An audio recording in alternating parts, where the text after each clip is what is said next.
Hello everyone, I am Abad Rahman and in this video I am going to explain question number 9 of exercise 11C class 10th mathematics chapter name coordinate geometry. So let's start the video from question number 9. In question number 9 it is given that the line represented by 3x plus 4y is equal to 8 and px plus 2y is equal to 7 are parallel. Find the value of p. आइए पहले देखते हैं इस question में आपसे कहा क्या गया है, पूछा क्या गया है और किस तरीके से क्वेश्चन सॉल्व होगा। तो सेंस ये है कि अगर ये दो लाइन पैरेलल हो तो बताइए पी की वैल्यू क्या होगी।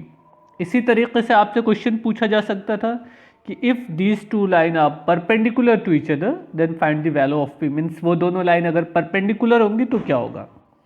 तो हम थोड़ा सा पहले इस टॉपिक को समझ लेते हैं कि पैरेलल होने पे हमको कौन सी कंडीशन अप्लाई करना है और अगर परपेंडिकुलर लाइंस दी गई होंगी तो हमको कौन सी कंडीशन अप्लाई करनी है। आइए पहले वो देख लेते हैं। हम लोगों ने इससे पहले के वीडियो में डिस्कस किया था कि अगर से लाइन पैरेलल होंगी, सपोज आपकी एक लाइन का स्लोप दे दिया जाए m1 और दूसरी लाइन का स्लोप दे दिया जाए m2। सपोज फर्स्ट स्लोप आपका एज ए m1 को रिप्रेजेंट करे एंड सेकंड स्लोप आपका m2 को रिप्रेजेंट करे। मीन्स दोनों लाइन का स्लोप है कुछ।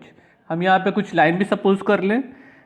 ये मान लेते हैं y is equal to m1x plus c1 है और सेकंड लाइन है आपकी y is equal to m2x plus c2। ये दो लाइन हो गई।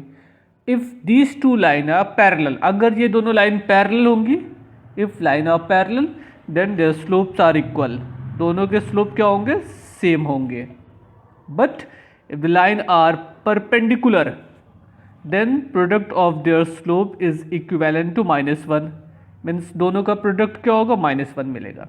यहाँ से अगर हमको m1 की वैल्यू मालूम हो चुकी है तो हम m2 की वैल्यू भी मालूम कर सकते हैं। तो ये रिलेशन अगर हम अप्लाई कर देंगे तो हमारा क्वेश्चन सॉल्व हो जाएगा। अब आपका क्वेश्चन नंबर 9 में कहा गया है कि दो लाइन है। पहली लाइन का इक्वेशन दिया गया है 3x plus 4y is equal to 8, 3x plus 4y is equal to 8 and second equation of line है px plus 2y is equal to 7। तो सबसे पहला काम तो हमको ये करना है कि first line and second line का स्लोप फाइंड कर ले। तो इसका slope m1 is equal to हो जाएगा minus coefficient of x divided by coefficient of y means -3/4। Same as here value of m2 is equal to minus coefficient of x divided by coefficient of y। अब आपसे कहा गया है कि if line are parallel means both slope are equal, so equate m1 is equal to m2 then you can find the value of p. For parallel lines m1 is equal to m2. Now put the value of m1 and m2. m1 is equal to -3/4 and m2 is equal to -p/2. Minus cancel with minus, 2 1s are 2, 2 2s are 4 means value of p is equal to 3/2. Clear? अगर question में आपसे कह देता है कि line perpendicular है तब हम क्या करते हैं, तब हमको ये रिलेशन अप्लाई करना होता है m1 is into m2 is equal to -1। फिर हमको वहाँ से p की वैल्यू मालूम हो जाती है। क्लियर? बट इस क्वेश्चन में क्या कहा था, इस क्वेश्चन में पैरेलल वर्ड यूज हो रहा था तो हमने ये वाला रिलेशन लगा दिया। m1 is equal to m2 करने से हमको p की वैल्यू मिल रही है। Now let's see the next question. Now question number 10। The coordinates of 2 points E and F are 0,4 and 3,7 respectively. Find the gradient of EF means find the slope of EF, the equation of line EF and third part the coordinates of the point where the line EF intersect the x-axis means वो point ज्ञात करिए ये line x और y axis को intersect कर रही हो तो उसके पॉइंट हमको फाइंड करने हैं। सो लेट्स सी द, पहले आप क्वेश्चन नोट कर लेते हैं शॉर्ट फॉर्म में कि क्या क्या दिया गया है, क्या पूछा है, then we will discuss about the solution of question number 10। Okay, these two points are given, point E is equal to 0.4 and point F is equal to 3,7। First part asking that find the gradient, first part gradient as a slope, gradient as a slope is equal to y2 minus y1 upon x2 minus x1. Now put the value of x1 y1 and x2 y2. Here from first coordinate we can find the value of x1 y1 and from second coordinate we get x2 y2. Clear? Now substitute here. y2 7 comma 4 divided by 3 minus 0 means 3 by 3 is equal to 1. So gradient of the line m is equal to 1. ये आपका first part complete हो गया. Second part में कह रहा है find the equation of the line E F. तो equation find करने के तो आपके पास बहुत से ऑप्शन है. स्लोप मालूम है, पॉइंट मालूम है, इक्वेशन मिल सकता है. स्लोप एंड पॉइंट का यूज़ करके इक्वेशन मिल सकता है या दोनों पॉइंट का यूज़ करके भी हम इक्वेशन फाइंड कर सकते हैं.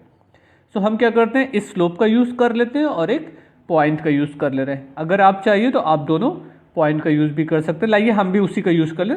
With the help of this 2 point we can find the equation of line E F. अगर एक स्लोप और एक पॉइंट का यूज़ करते हैं तो क्वेश्चन थोड़ा सा इजी हो जाता है. दोनों पॉइंट का यूज़ करेंगे तो हम थोड़ा सा टफ हो जाएगा. हम दोनों को लिख देते हैं, उसके बाद आप जो चॉइस होगी आप उस तरीके से नोट कर सकते हैं. अगर सपोज कर लीजिए एक स्लोप और एक पॉइंट का यूज़ होता तो ये रिलेशन अप्लाई होता.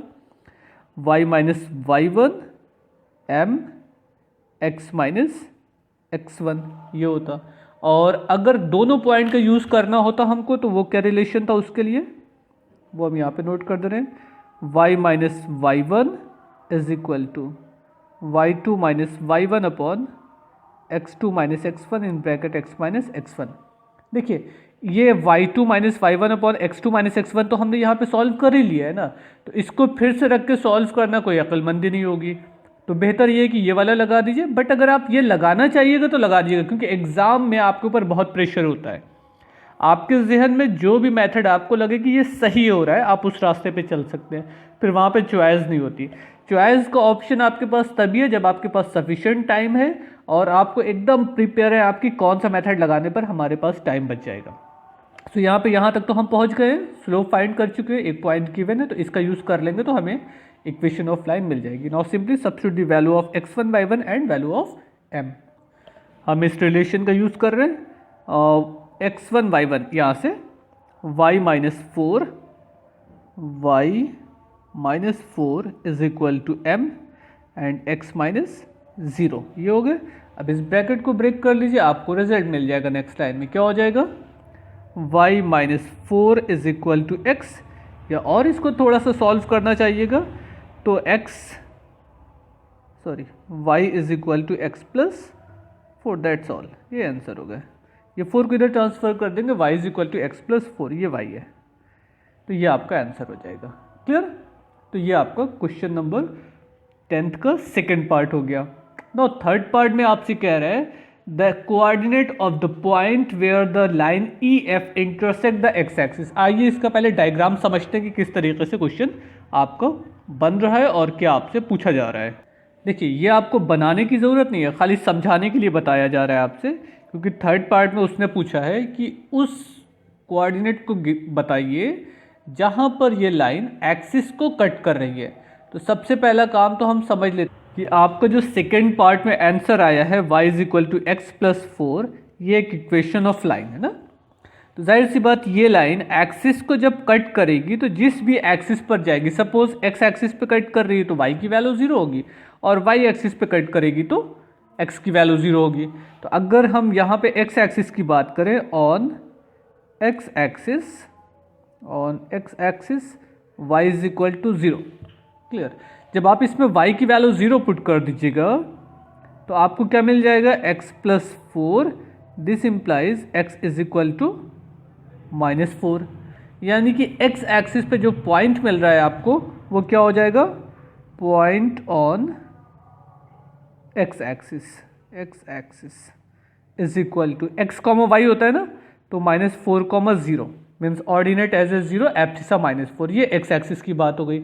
अब y एक्सिस पे क्या होता है, on y axis x is equal to 0 ये होता है ना. x पूरे x एक्सिस पे सब जगह y की वैल्यू 0 होती है, ऑन y एक्सिस x की वैल्यू 0 होती है. तो अब अगर हम y एक्सिस की बात कर रहे हैं तो इसमें x की वैल्यू 0 पुट कर देंगे, यहाँ पे 0 रखेंगे. So y is equal to क्या मिल जाएगा 0 + 4, this implies y is equal to 4। तो कोऑर्डिनेट या point on y axis, point on y axis कितना हो जाएगा आपको x, y की जो वैल्यू आई है, x 0 है, y 4 है, तो कोऑर्डिनेट क्या हो गया 0, 4। तो ये दो आंसर आपके हो जाएंगे, ये x एक्सिस पे मिल जाएगा और ये आपका y एक्सिस का कोऑर्डिनेट मिल जाएगा। क्लियर, ये आपसे पूछा गया था। तो इस तरीके से आपका क्वेश्चन नंबर 10 कंप्लीट हो गया। सबसे पहला काम क्या था, दो पॉइंट आपको मालूम थे, उस दोनों पॉइंट का यूज़ करके आपने ग्रेडियंट फाइंड कर लिया। फिर नेक्स्ट आपसे कहा गया है कि अगर ग्रेडियंट मालूम हो गया तो इक्वेशन ऑफ लाइन बता दीजिए। तो हमने ग्रेडियंट और एक पॉइंट का यूज़ करके इक्वेशन ऑफ लाइन निकाल दिया। आप इस ग्रेडियंट को इस पॉइंट के साथ भी यूज़ कर सकते तो भी आंसर आ जाता, और इस दोनों पॉइंट का यूज़ करते तो ये वाला रिलेशन अप्लाई करना पड़ता तो भी आपका आंसर मिल जाता। तो ये इक्वेशन ऑफ लाइन होगी। थर्ड आपसे कह रहा है कि अगर से ये line X axis and Y axis को कट कर रही है तो बताइए कि किस पॉइंट पर कट करेगी। तो एक्स एक्सिस पे वाई की वैल्यू 0 पुट कर देंगे तो हमें रिलेशन मालूम हो जाएगा, कोऑर्डिनेट मालूम हो जाएगा, और वाई एक्सिस के लिए एक्स की वैल्यू 0 पुट करके हमको कोऑर्डिनेट मालूम हो जाएगा। तो यही इतना काम आपको क्वेश्चन नंबर 10 में करना था। So try to solve rest part of this exercise. In next video we will start another question. Thank you everyone. Goodbye.